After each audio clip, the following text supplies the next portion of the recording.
Right away, I have a bone to pick with Kathleen because she said that it's the best attractions. It's not the best attractions, even though I've written it there. It's the best weird attractions in the United States. And as she said in previous conversations, she knows that our criteria is not to go to Disneyland or those types of places. And I've picked up some of the weird ones, which I think people might not know about, or maybe possibly haven't even heard about. Kathleen was correct in that she said that it's a compendium. These trips that we've taken since 2011, and the first few trips were in the West, and that's where we're going to set on tonight.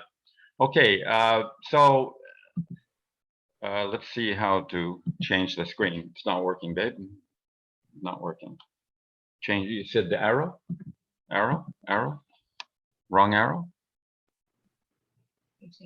This arrow. Wrong arrow. Should be the down arrow. Anything else we can do?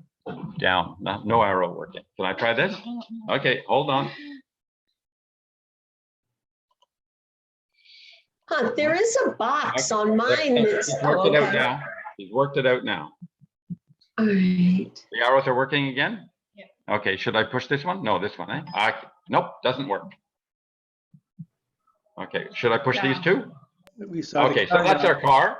We bought it in Los Angeles in 2011, and it's always been my dream to travel around the United States in a Cadillac, and we found that one secondhand in LA. Can I move it now? There we go. And one of the big problems with driving in the United States as a foreigner is it's hard to register a car because you need insurance. But luckily, in Los Angeles, I found this guy, and he was happy to sell us insurance. Oh. So the first one is a lot of people go to aviation museums in the United States. There's a lot of very famous ones, and by accident, we found out about this one just up the road in San Carlos, and that's one that we went to and we thought was pretty neat.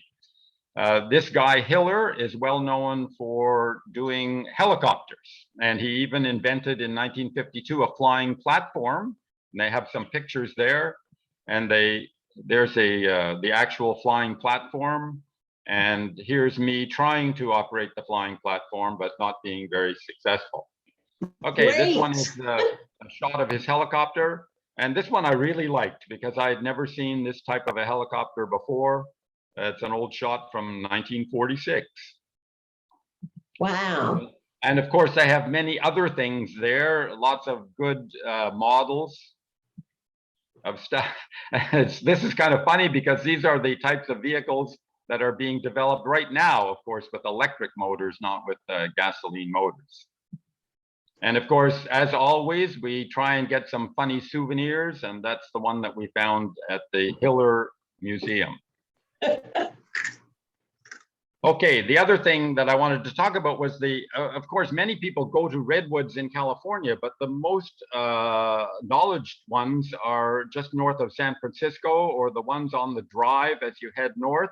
But there are two sets of redwoods that not that many people know about, and those are the ones that we found the most spectacular. Oops, sorry. This is a Redwoods Park down near the coast near Santa Cruz, California, where they have a few advertising signs. And the trees there are really, really spectacular. They claim that theirs are the biggest ones, and they're very big.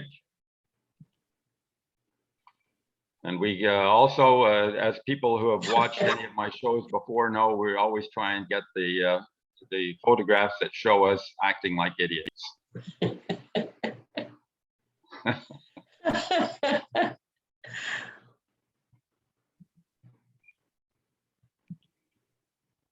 That was the biggest tree that we found. Really impressive. And was it very crowded? This was, yeah, fairly well known. And in fact, we went there to actually go to another attraction, which will show up in a few minutes. But yeah, this was is reasonably well known. And I have no idea why they had that, because I don't think it's really related to big trees, but I thought it was pretty amusing. Things that you should not say when the policeman pulls you over. I pay your salary. You're not going to check the trunk, are you? The other Redwoods grove that is fantastic is called Stout Grove, and it's in the very northern corner of California, just before you get to the Oregon border. And the advantage of it is it has this tiny little dirt road, and you can drive winding on the dirt road right through the redwoods.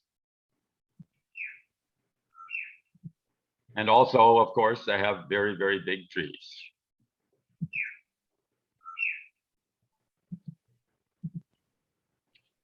This looks like I'm climbing the tree, but actually the tree is horizontal. Look at the size of the stumps are just mind-boggling.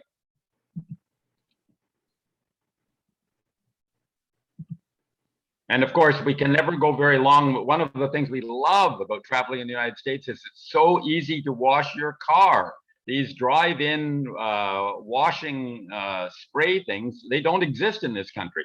In Australia, if you want to wash your car, you've got to pay 20 bucks. Here, it's like $1 into the slot machine, and the car comes out absolutely perfect. Okay, number 13. A small attraction in Utah, maybe a few people have heard about it. This family many, many years ago dug out of the rock by hand, and they've got a house inside. Unfortunately, I don't know why, I don't have any pictures inside the house, but it was the attractions on the lot in front of the house that I liked a lot better. And here's a picture of the house. The house is somewhere in that rock. But outside the house, they have many sculptures. Well, I'm not so sure that's a sculpture, but that is definitely a sculpture. Welded up from, it reminded me of the ones that we saw down in Southern California. Yeah. Near San Diego. And I'm not so sure if that Jeep runs or not. There's a couple more. I really like that one with the made out of the golf clubs, or parts of golf club. Oh, wow. This is something that I found about 30, 40 years ago. I was sitting in my friend's house in Calgary looking at the map of Idaho, and I saw something in tiny little script on the map. It said, Hell's Canyon, the deepest canyon in the United States. And I said, I thought Grand Canyon was the deepest canyon in the United States. And I said, let's go there. So we went there, and on one of our trips with Sandar and I, we also had a chance to go there, and it is really, really fantastic. Oh, wrong button. And that's what some people do in the Hell's Canyon, but we didn't do that. Here's the introductory sign. And these are some of the pictures that we took. And I think you don't have to guess, really, the reason that it doesn't get much publicity and certainly doesn't get hardly any visitors. When we were there, there was nobody else on the road down into the canyon, is that even though it is deeper than the Grand Canyon, the walls don't go straight up. So they're not as impressive as the walls on the Grand Canyon.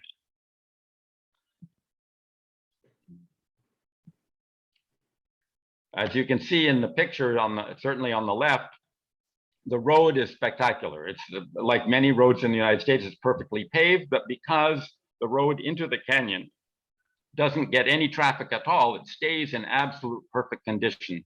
And some of my best motorcycle riding memories are whipping up and down that road on my motorcycle, which I did twice actually. So this is driving down into the canyon. It's a dead end road. It's about 20 miles from a campground and takes you right down to the end. Ooh, wrong one. Ron, what is the closest town or place you could find on maps? Yeah, to be honest, it's tiny. There's no real town anywhere near it, and the big one I can't really remember, but I can describe roughly the location as being in the north west corner of Idaho, maybe about 100 miles south of the Canadian border. Did I see Payette on a sign? Payette Forest. I think it might be in the Payette Forest. Which is different than the town of Payette. Yeah, I didn't I even know, know I there was think a that's town of near Payette. Boise or Nampa. Yeah, I think it's nowhere near Boise, but I don't really remember. Okay. And they try, I think we were a little bit off season there. What they try and do, and I actually took that boat trip about 50 years ago with my motorcycle buddy, but when we got to the end of the canyon this time, and that's the end of the dead end road, the boats were abandoned. I mean, there was no one there to tell us whether they were going to have any boat trips or anything. And that's just to prove that I did it in the Cadillac. You've got to have proof. Okay, another thing that we really enjoyed in the United States is these crazy abandoned Wild West towns. So I put two of them together in this display as number 11. And the first one is Chloride, which was a completely abandoned town.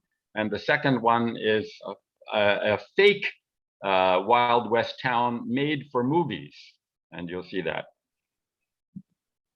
So when we got to Chloride, and if I remember correctly, it was up the end of a dirt road. We were heading east from Las Vegas, and we'd just gotten into Arizona. And we arrived there, and I think at some time of the year they get some people, but when we were there, there was only two people in town, Sandar and me. Again, I don't really know. I mean, really, is that a building from like 1850, or is it like made to look like a building from 1850? Not sure. Don't know. There was nobody to ask. And not a lot of signage to tell you. Yeah. They have some ads up for guys that they're looking for. And they have some graves, big mouth, slow draw. You had a wife to gunfighter, R.I.P. dummy. Wife didn't like him. And I can't read what's on this one on the top, but I see, one of the things they talk about in the Old West is like Boot Hill. So I guess they buried this guy with it. Horsey hung 1862. So we always try and get the funny pictures, and they gave us lots of chance there to do it. And this is my attempt at making art. So that was Chloride. And then one time when we were in California, I think it's Palm Springs, near Palm Springs, the host that we were with said, do you want to see this special town that was made for movies? But now they don't make it much for movies. They just use it as an attraction, and you can actually buy the houses and live in them. And here's the mayor.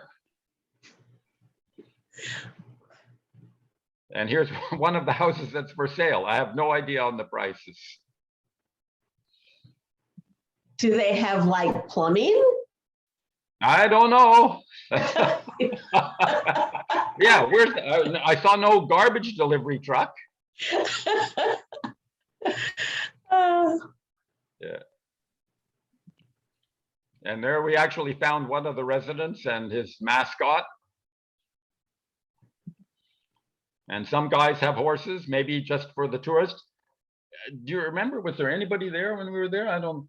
No, there was nobody. There was nobody else. Our host had been there before, so they just stayed in the car, and we wandered around the town, and we bumped into a few people that lived there, but we didn't see any other tourists. They were all at Disneyland, of course. Okay, this one I have to apologize for. When I was making up this show, I said, oh, I want 15. Well, I only found 14 in the West. So I threw this one in. It's actually in the East, near New Orleans. This is fantastic, really fantastic. It's a museum, and it used to be called the UCM Museum, like the letters UCM, but it was the words UCM. So you come here and you see them, okay? Okay, when was that one? 2000. It's many people would call this a junk museum, but it's more than a junk museum. It has some fantastic attractions that you can't get even in Disneyland. And he's made up all these dioramas. I'm not sure what the purpose is. And many of them are motionable, like here, press the button and you can see the Martians having their party at the New Orleans Mardi Gras. And he doesn't leave any spaces unadorned.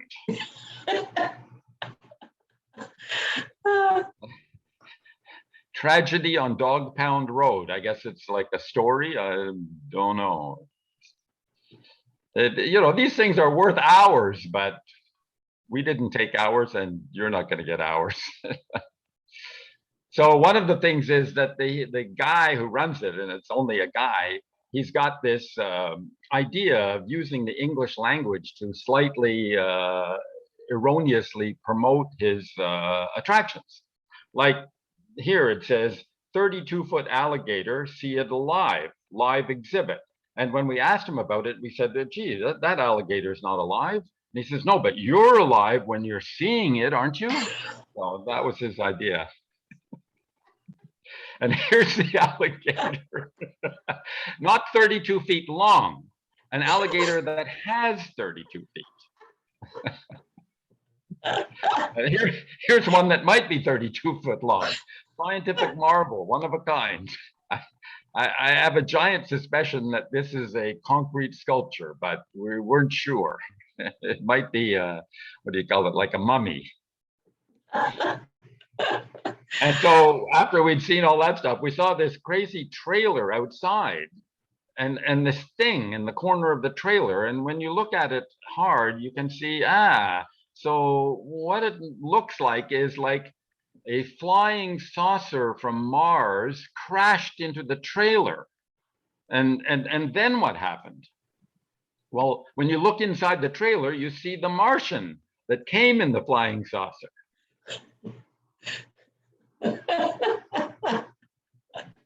Oh yeah, and they have some one of the great things about museums is they have these really good souvenirs that you can't see anywhere else. Well, the hand buzzer I'd seen before, but I never saw the special deodorant for if you had touched your genitals and you want to clean up your hands, you know?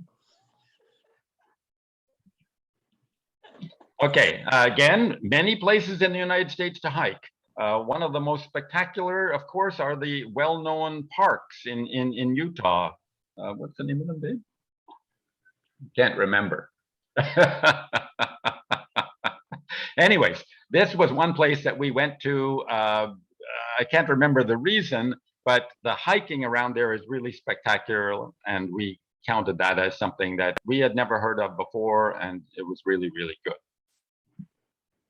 And here's just as we arrive, you can see it's getting spectacular. And we had, this place is very well known for bicyclists. Guys come with their mountain bikes and they spend a week there and they drive around on trails, which we never saw. But the result of it was that even though it was in the cold season, the place was packed and we had to drive around for about half an hour to find a campground that had any space in it. Here are the sites that we passed. There's the other guys who know how to travel. And there's our campground. And we remember this as being the coldest and windiest, worst night we ever spent in a tent. And when we got up, I think we were there one night or 2 nights. One night, we were there one night.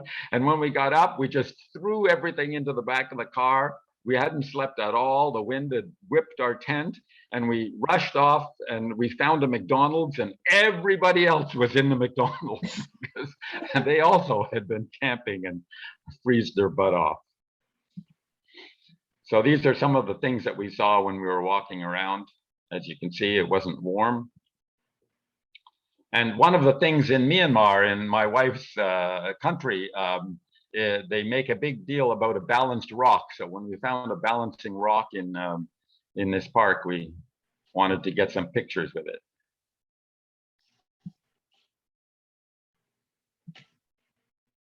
But not only that, the rocks everywhere were fantastic there, and some of the trees too.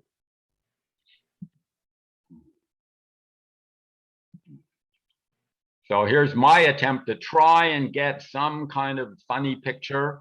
I don't know exactly what I was doing there, holding something out, maybe the camera on the end of a stick or something. I don't think we had a selfie stick at that time. But as you can see, my wife is much more imaginative. She can do a much better funny picture than. That looks like arches. Is that what That's arches? Arches. Yeah, it looks like the Arches Park. Yeah. I think what I wanted to do with that picture, as well as showing my lovely wife's hand, is to show how tiny the people are that are standing in the hole. Well, and there's more art. Yeah, this picture also shows the size of the arch and the size of the people. Yeah, there are a lot of people. Okay. Yeah, the little people. You can use the cursor to show. Okay, so this one to go next. And just as we were leaving, it started to hail. And I thought that's unusual, so I threw my hat on the ground and try and catch a few hailstones. And as we were leaving, I saw a guy with a brand new Cadillac. So I thought, oh, wow, look at that. It looks nice, but I'm going to park my car beside it. I think my car looks better.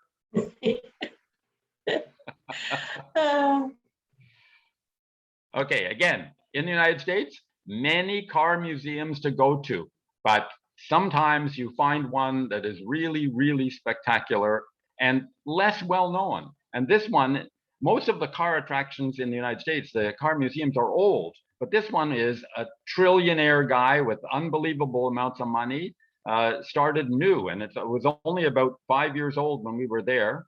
And he built a building specially, and you walk in like a circle, like a spiral, like they have that museum in New York City, and all the cars are in on floors in a spiral. Guggenheim. This is the car in the lobby.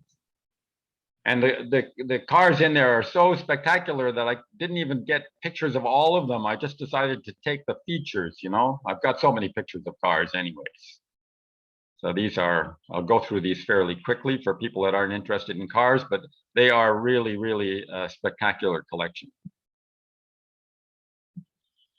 58 Buick.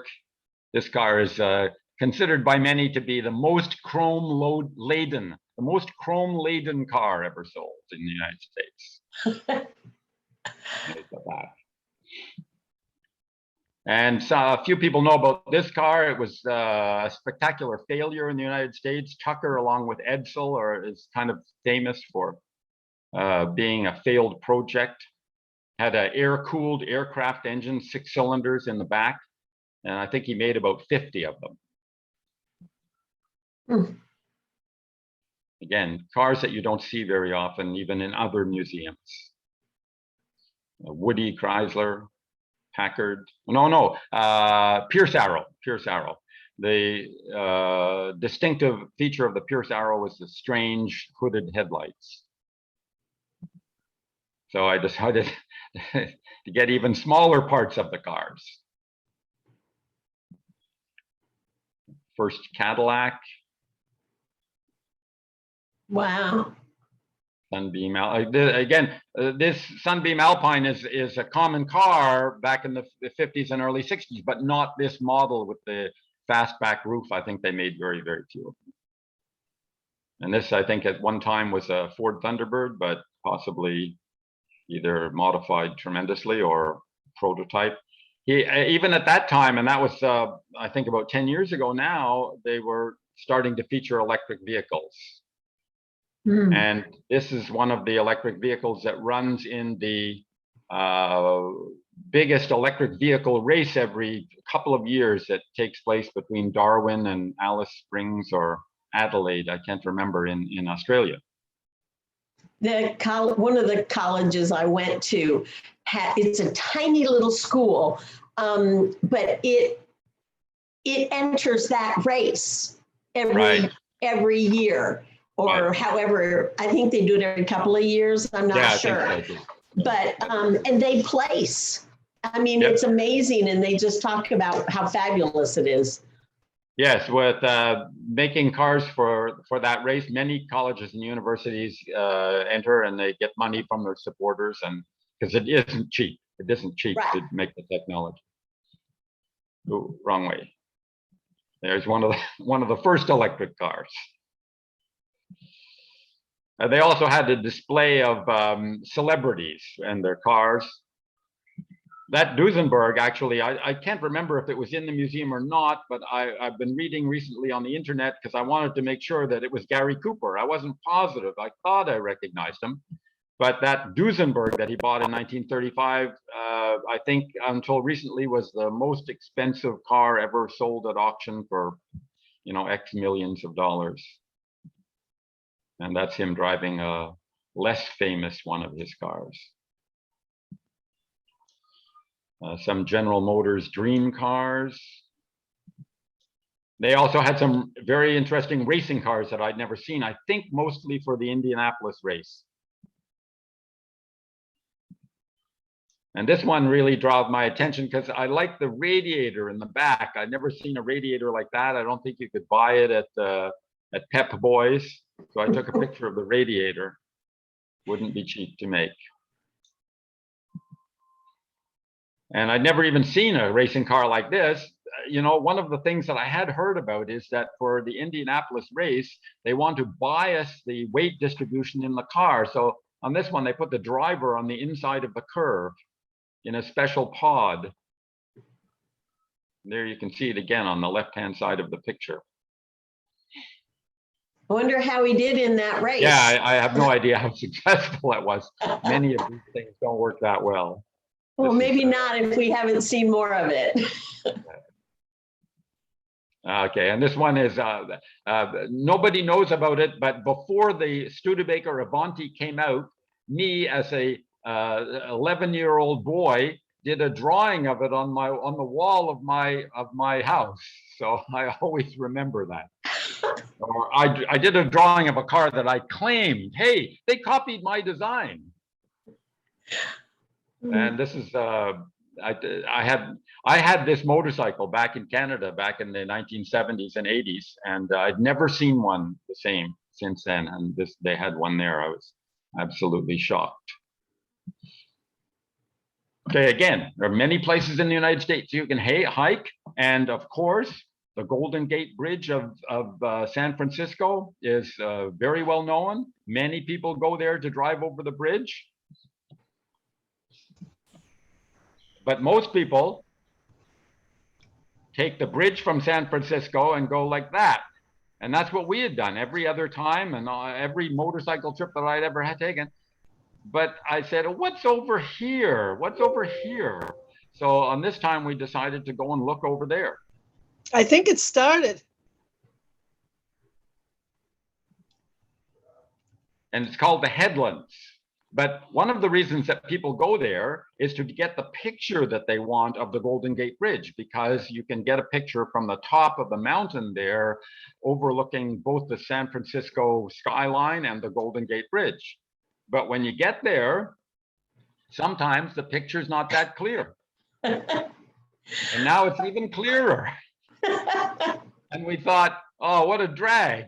We came all the way up here to get a picture of the bridge and we're not going to get it. But we thought, it's early in the morning. Maybe if we wait and we do some hiking and come back, we might get the picture. So that's what we did. We started to hike the trails. And again, we found something that we had never even suspected were there. This is some pictures of the hike. And we said, what the heck is that? Well, it's a gigantic gun emplacement to keep the Japanese out of the United States. And here's another one, like some kind of a gun house.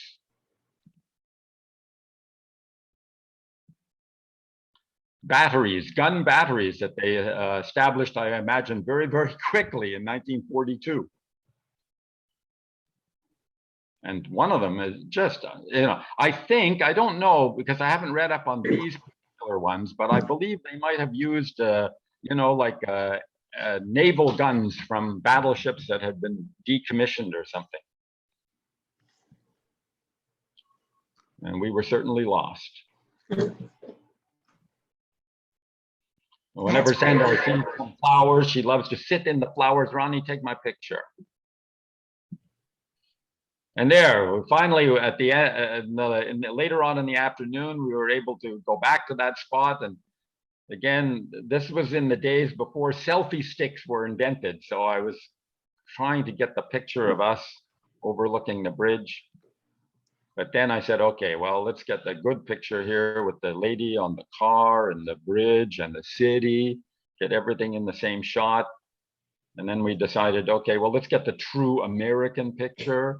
And just to prove that we're not the only idiots, what about these guys?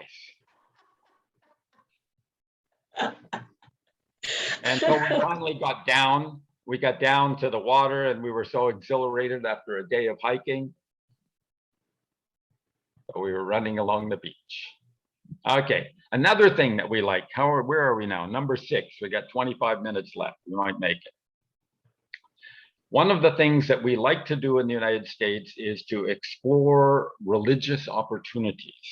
And I don't know if many Americans know it, but there's a giant difference between the two countries, Australia and the United States, in the number of people that are interested in going to church. And often when we stay with club members, we get an opportunity to go to their church and we enjoy it a lot. But we had heard that in Los Angeles, there were 2 religious attractions that were spectacular, not just going to a regular meeting on a Sunday, but rather the actual physical plant was fantastic. I have to apologize with these ones for anybody who's following this with a desperate desire to go and do the same kind of trip that we do, that both of these have changed significantly since we have been there. The Crystal Cathedral has been sold and is being reimagined as a Catholic church, and the TBN television broadcasting network of religious shows has gone bankrupt, and the place has been sold to an English language school. So unfortunately, these pictures are no longer available to the casual visitor. Oops, try again. So this was the advertising thing for the Crystal Cathedral. And I'm sure some people have at least heard of this. We'd heard of it before, but we didn't know how spectacular it was. And it was really, really, really, really spectacular. I think the building is still standing, but the interior is being completely refurbished. I read it just recently on the internet. I think the Catholic Church is spending $100 million to remake the interior. But we liked the interior. They had lots of good statues around. And they had a guide there. And we were very disappointed with this tourist attraction because when we were there, there was another 5 people. We like to have them all to ourselves. And they had the biggest American flag we'd ever seen. And that flag is covering an organ, which I think is like the 3rd biggest organ in the world. And here's some pictures of their starting. We will have to discuss this at the end. There are quite a few people weighing in with some information about that Crystal Cathedral. So we'll make sure we revisit that. Yep. And what is this one? I think this is a picture of their original location, just as the, what would you call it? The religion, the individual religion was starting up. Okay. And this is some of the icons that surround the grounds. And as you might imagine, people use the grounds for weddings, wedding photographs. There's the organ that was being covered by the flag. This is a picture from 30 or 40 years ago that shows the organ that we could not see the day we were there. And that's in the largest building. There were a number of buildings. Okay, so this is this is much less well known, but we found it by accident on the internet. This is the television network that distributes and films most of the religious television shows that show on Sunday morning in the United States. And this was their world headquarters. And this has, if I remember what I read on the internet recently, that's finished because of the scandals involving the owners. Again, no longer available. You can't. This stuff has been taken away. And it was really opulent inside, really fantastic. They like gold. We like gold too. You know, Ron, you sit and go in places that I don't know how you get to do that. They usually are roped off. Yeah, I was reading about this place on the internet in the last couple of days just to find out about it. And they mentioned that before it went bankrupt and was sold to the Roman Catholic Church, people could wander around inside. Really? The day we were wandering around inside, there were only 2 people wandering around inside. Wow. But there was nobody at the door or anything, and we could do what we wanted. And we liked this toilet. Sandar went to the toilet. He said, "Oh, Ronnie, you got to go in the toilet. It's all gold."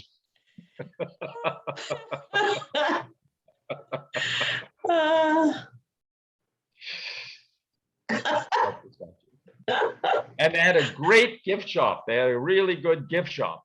And so we wandered around the gift shop. We wanted to see what they had. Most of the stuff we would love to kind of have, but you know, we're not really into big religious sculptures, but we appreciated the intricacy of them and what they look like.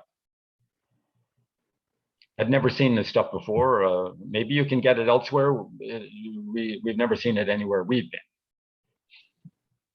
And they got bumper stickers. And they all refer to something about God. And that's the one that we bought. And it's been 10 years and we haven't even put it up yet. The bottom one in the pile. God doesn't believe in atheists.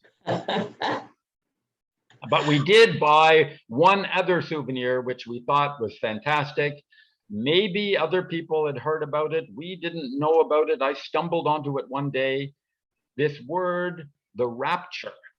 And I went to the library and they had all these books about the rapture. These 2 guys have written these books and sold in the thousands and thousands.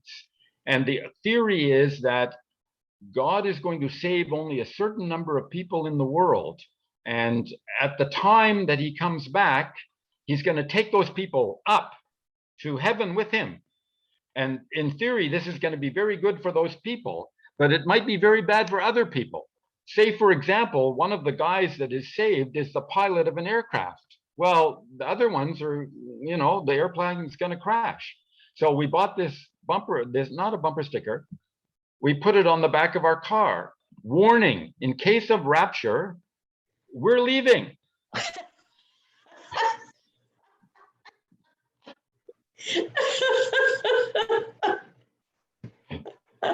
I've not seen that. Yeah, neither had we. Okay, so what number are we? 5. I only got 18 minutes left. 5, number 5. This is another phenomena. I'm going to hold up the thing. This is fantastic. People are, oh, hokey, hokey, hokey. Well, you look at the pictures and you decide. Here's the book. I bought the book. Can you see the book? Yeah, there's the book.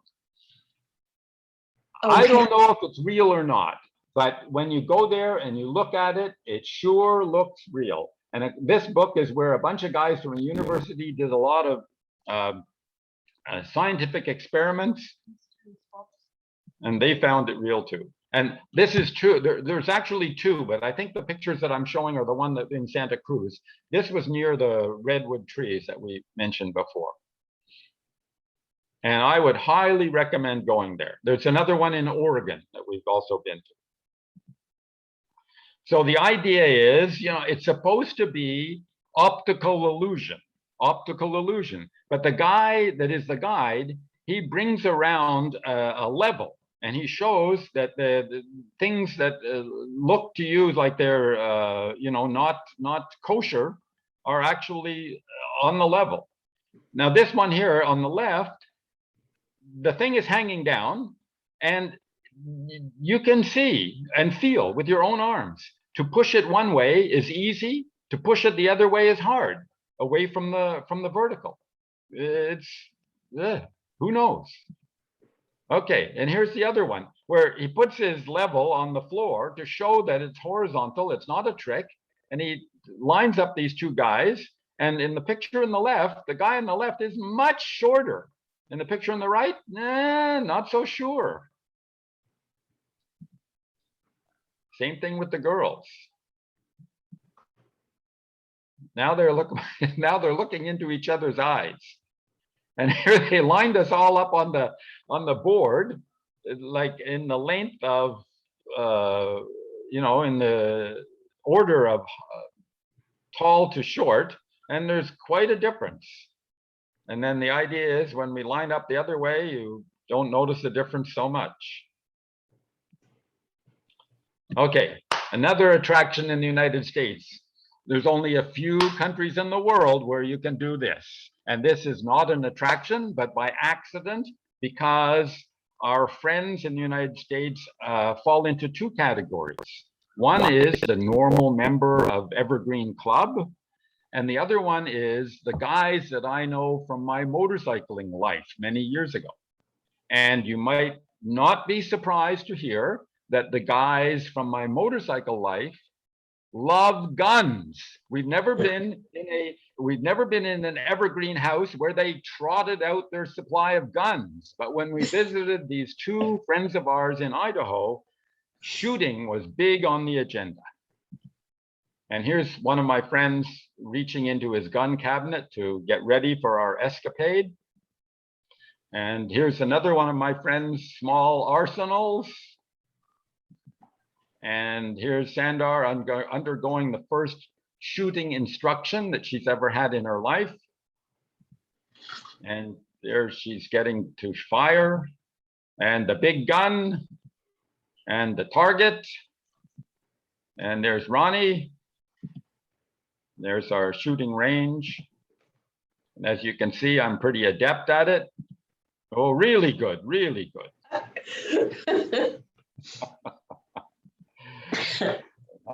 I got to shoot the machine gun.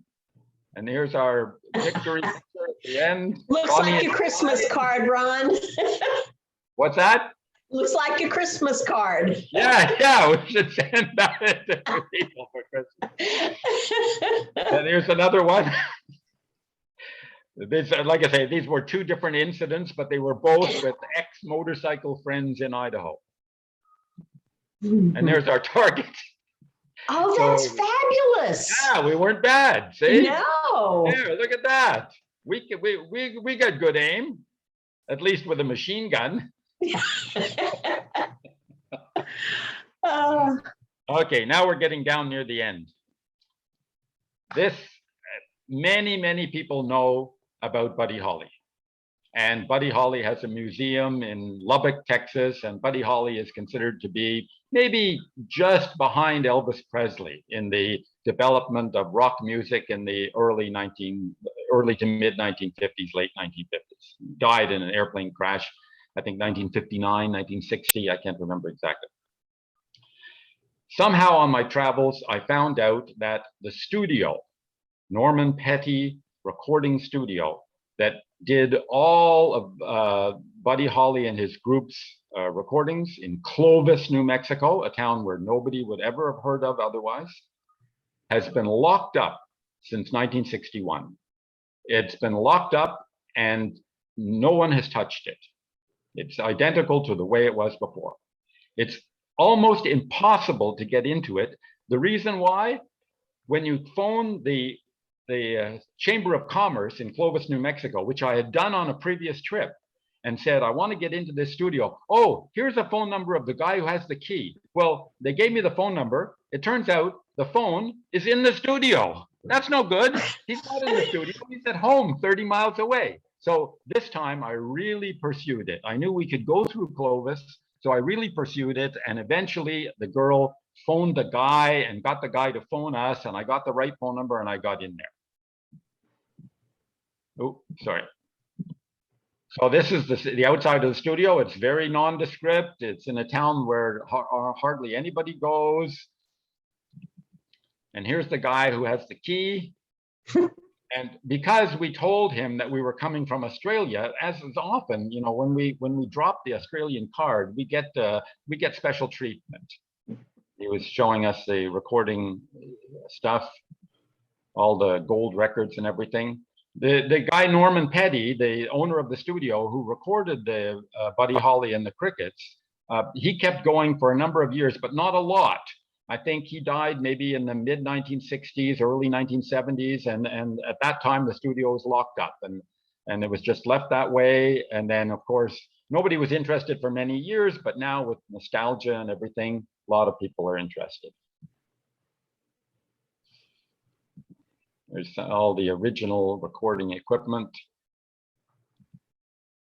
There's some of the promotional posters that were made for Buddy Holly at the time. And this picture on the right is the backing group that sang on many of the Buddy Holly records. And if you look at the guy, the lower guy, he brought him around. He's still alive. He's 80 years old, and I was able to talk to him and make him my new best friend. And also the studio, because it was in the middle of nowhere, they had accommodation for groups that were recording. So they had a kitchen, and the kitchen is left exactly as it was in the late 50s, early 1960s. And I'd never seen a microwave oven like that. Maybe somebody else has seen it. That must be a very early one. And this is what somebody did. He said somebody from England brought it and left it there. And I don't know if you can see, I can't see on mine, but this is a picture of Buddy Holly and the Crickets taken in 1957, 1958, and in the studio. And if you look there, if you can see it on your computer, there is a little model of a locomotive. And that little locomotive should be right there somewhere. It's not showing on my screen. Wait, what about it? So well, you're it's saying... just to show that nothing has changed between the time they took the picture in 1958. I think if we go back, no, that's the, if we go back, they reupholstered the couch. It's not the same. Wow. And I gave you a sneak preview there. There's the picture that I like the best. That's me singing Buddy Holly songs on Buddy Holly's mic and Buddy Holly's guitar. Wow. And there's the the other place I want to get to and have not yet gotten to. Apparently, the room that he was going to play in Clear Lake, in Iowa, has also been preserved exactly the same as it was on the night that he did not show up because the airplane crashed. Okay, now we're getting to the really good ones. Number 2, Salvation Mountain, Niland, California. Again, some people know about this, but not a lot. This is a guy who has a very strong religious feeling, and he turned it into a sculpture. And there's the sculpture.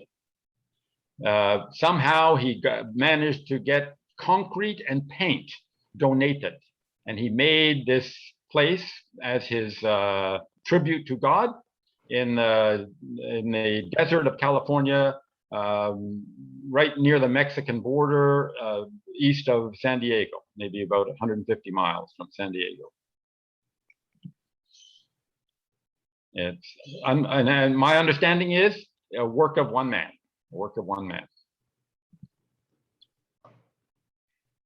And not only the outside. I've Yep. never heard of that. Yeah, that's another one you have to go to when you get down there, Kathleen. It is. Salvation Mountain and the sculptures in the Borrego Desert. Yes.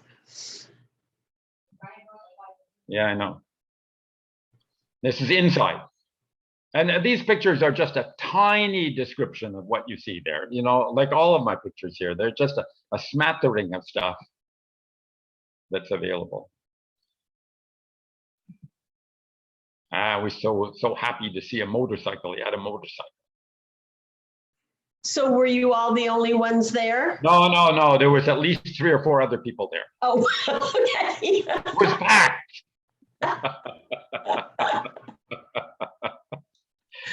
Yeah, I think that's where he lived.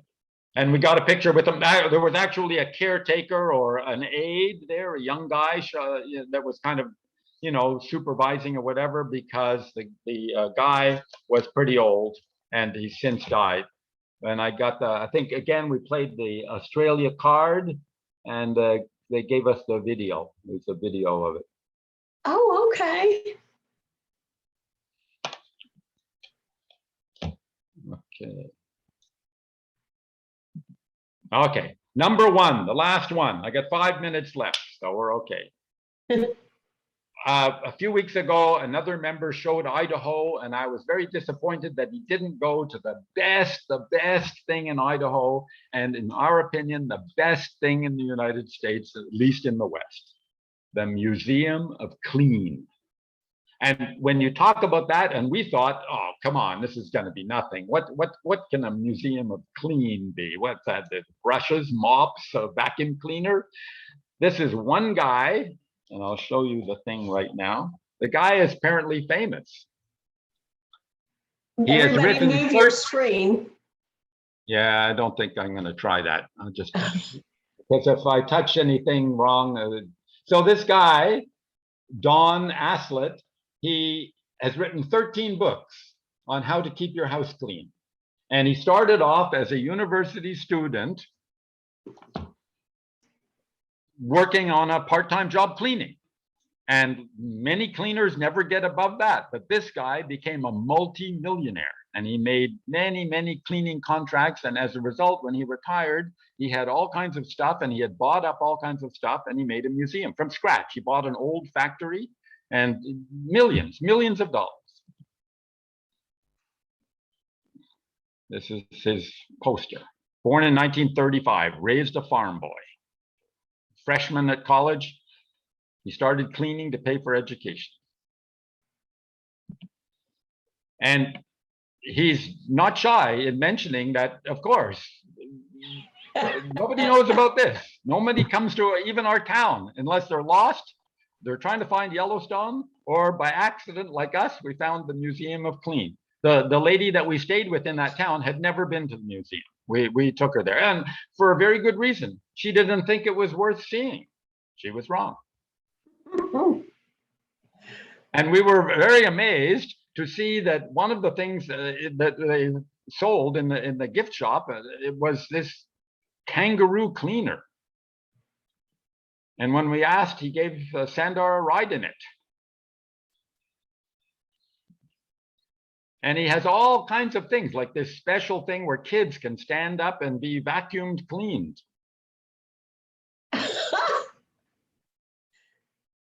And he's made sculptures,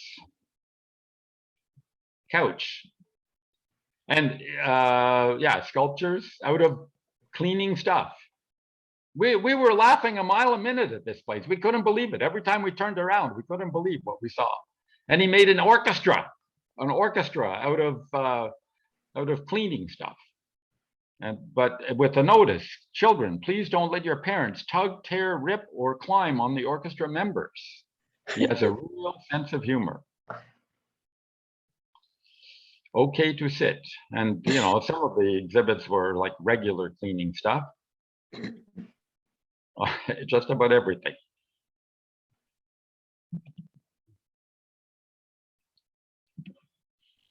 I'm not so sure about what that is, but plants where man can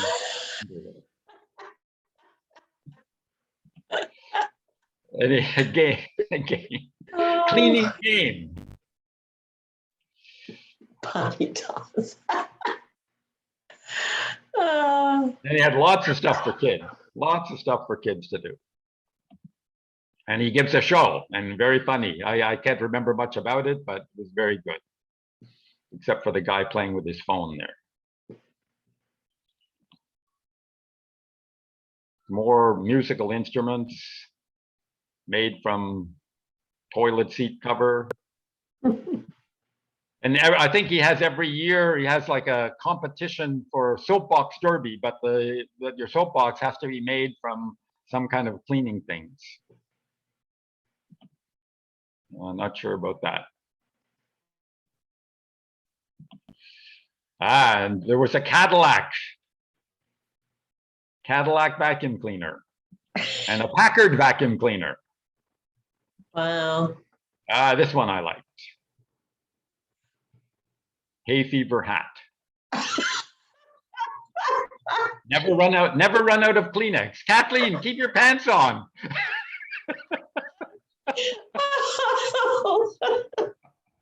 That is hilarious.